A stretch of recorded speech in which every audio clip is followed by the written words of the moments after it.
1090 жылы мұсылман ғалымдарының кезекті ғылыми кеңесі басталды. Уәзір Низам-үл-Мүлк ғылыми кеңеске қатысатын ғалымдарға арнайы сыйлық беріп, қысқаша сөз сөйледі. Қош келдіңіздер. Сіздер біздің еліміздің сәнісіздер.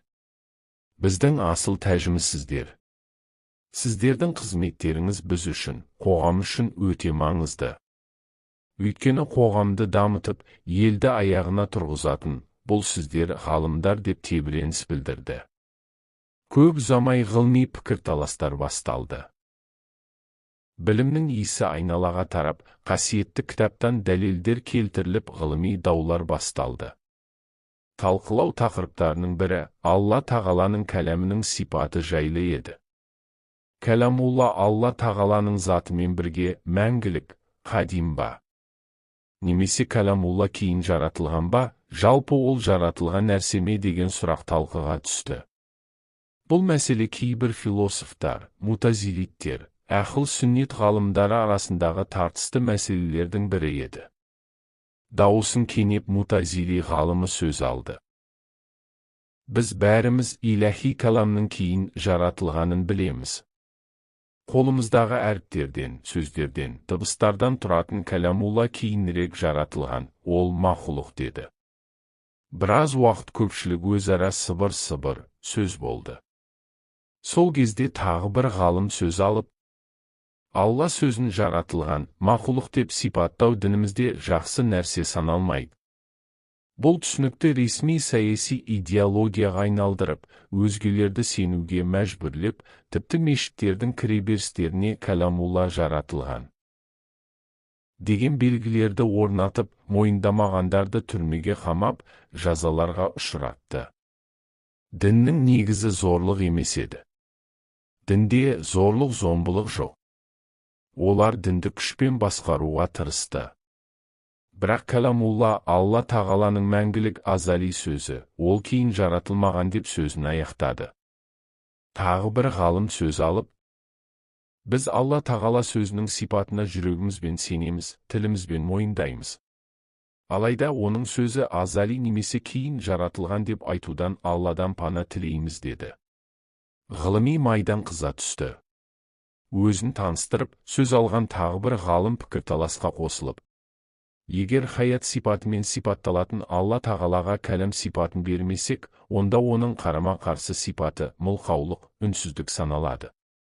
Дегенмен бұл кемшілік сипат саналады. Алла барлық кемшіліктер мен нұқсаннан пәк деді. Сол сәтте пікірталасқа қосылғысы келген тағы бір ғалым қатты айқайлап былай деді. Біз бәріміз ақиқатты танып, неге ақиқаттың үстем болуына ұмтылмаймыз? Біздің барлық күш-жігеріміз ақиқатқа жетуге бағытталуы тиіс емес пе? Ақиқатында біз оқып жүрген кәләмулла дыбыстардан, әріптерден, сөздерден тұрады. Бұлардың барлығы дерлік кейінірек жаратылған. Сондықтан Алланың сөзі де жаратылған мақұлық. Ал Алла сипаты мәңгілік, сөзі мәңгілік бола алмайды деді. Жиналған алқаны тыныштық басты, тек ғалымдар өзара сыбырласып қана әңгімелесіп отыр. Сол сәтте Ғазали сөйлей бастағанда тыныштық орнады. Кәләмулла жаратылған дейтіндердің ұстанымы бір қарағанда дұрыс сияқты көрінгенімен, олар мәселенің шынайы мәнін түсінбейді. Біріншіден, кәләмулла олар айтқаннан мүлдем басқа нәрсе. Мысалы, адам пайдаланатын сөздің екі түрі бар. Бірі дауыстап, сөздері арқылы айтылады, ал екіншісі жүректегі үнсіз, естілмейтін сөздер. Біз бұл түрін жүрек сөзі деп атаймыз. Жүректің сөзі дыбыстар мен әріптерден тұрмайды. Бұл адамның кеше ойыма бір сөз келді дегеніне ұқсайды. Мысалы, басшысы қызметшісіне айтқан тұр деген бұйрығын қарастырайық. Бұл бұйрық бір қарағанда қызметшісінің тұруын қалайтындай сияқты көрінеді. Алайда мұндағы жағдай басқаша. Қазыға келіп, мына қызметші менің айтқанымды орындамайды деп шағымданады.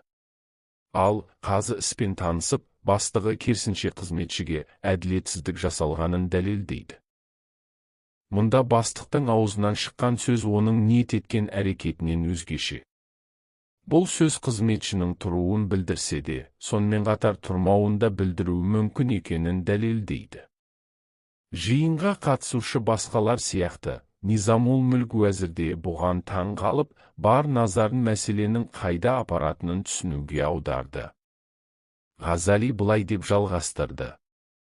Тиісінше бастығының тұру бұйрығы, ашық емес жасырын мағынада айтылып, тұрмау туралы өтініш екенін білесіз. Басқаша айтқанда, әр сөздің өзіндік мағынасы бар. Бұл мағына сөзбен сәйкес келуі мүмкін немесе сәйкес келмеуі мүмкін. Егер олар сәйкес келсе, ешқандай мәселе жоқ. Егер бұйрық сөздің мағынасы сәйкес келмесе, нағыз бұйрық емес, оның мәні жасырынған мағына саналады. Сөз аузынан шыққан кезде, сөйлеушінің ниеті сөзге берілген мағына ретінде түсініледі. Дегенмен бұл әрқашан бұйрық бола бермеуі мүмкін.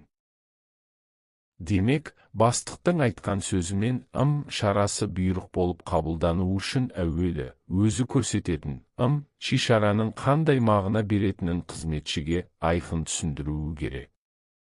Осылайша кәламулла Алла тағалаға тән Құдайдың қадым сипаты екені анық түсінікті. Біздегі Құранның әріптері, жолдары және беттері кәламуллаға нұсқайтын элементтер болып табылады. Мәселе анықталды. Жиналғандарды таң қалдырып, Ғазали пікірталастың соңғы нүктесін қойды.